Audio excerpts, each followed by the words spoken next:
Sexual violence occurs, as was stated so eloquently by the student that started this off today, every 2 minutes.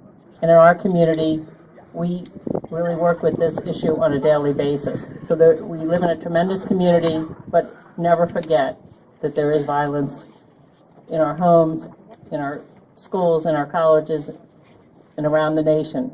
And this kind of event is something that draws attention to it and says that we really aren't going to stand for it in our community.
Some of the students had brought it up. I had never heard of the event before, and some of the first responders had wanted to do it. So I gave them the green light, and I said, go ahead. And next thing you know, we were hosting it on campus. We want them to learn that sexual assault and sexual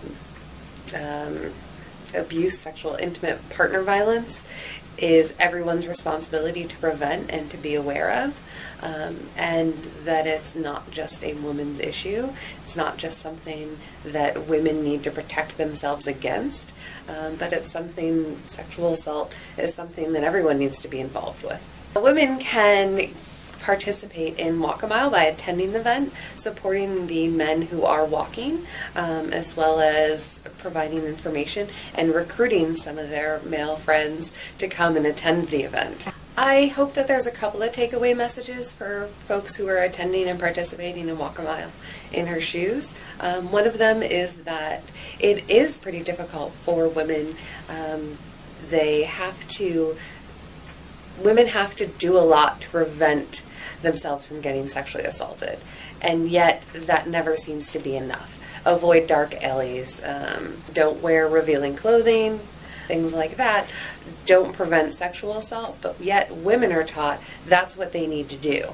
Yet we don't teach men, don't sexually assault folks. Ask for consent before you engage in any sexual behaviors with someone. So hopefully we're increasing that message. And just awareness that 1 in 4 women are victims of sexual assault, that someone they know has probably experienced rape or unconsensual touching. Walden has been involved in a lot of things that we've been able to do together with St. Mary's College and the Wellness Center staff and the wonderful folks that volunteer with first responders. And that's because we really have a shared interest in making communities safer and healthier, particularly where sexual assault is a risk. While that's a risk in all the community, it's particularly an issue among young people and on campuses. So Megan approached me about the idea the students had to do Walk a Mile in her shoes. We loved it and saw it as a possibility to extend this project into the community as well as continue to support the campus community. Community participation in preventing sexual assault is extremely important, and it happens to be something that is preventable. And that's why the community is so important. I think if we're all more aware that everyone's safety is our shared responsibility, and that if we see something that seems risky to others or risky to ourselves, we should speak up, we should act. Bystanders are actually the most powerful individuals of all in preventing any type of violence, and most especially any type of gender or sexual violence as pertains to Walk a Mile. So getting folks in the community, men in the community, women in the community, firefighters, police officers, baseball players on the weekend, folks in their workplaces, folks in their church communities to come out and be part of Walk a Mile is really important because it emphasizes that shared responsibility we all have to keep each other healthy and safe. And it gives everybody a chance to have a little fun with what is a very serious topic in a way that's approachable and that we all learn something from.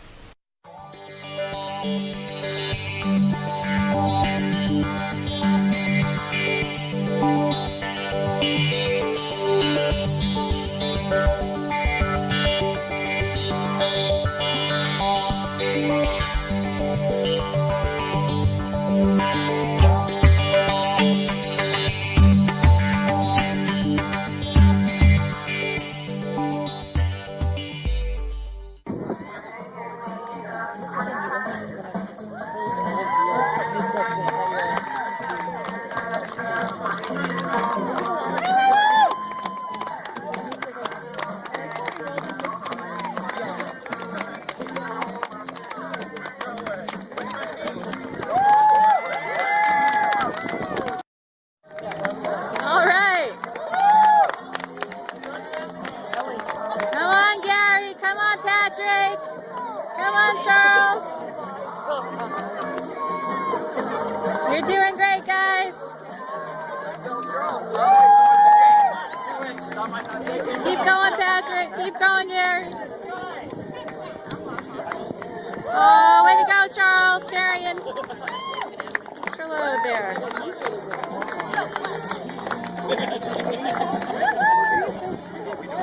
Well done, guys.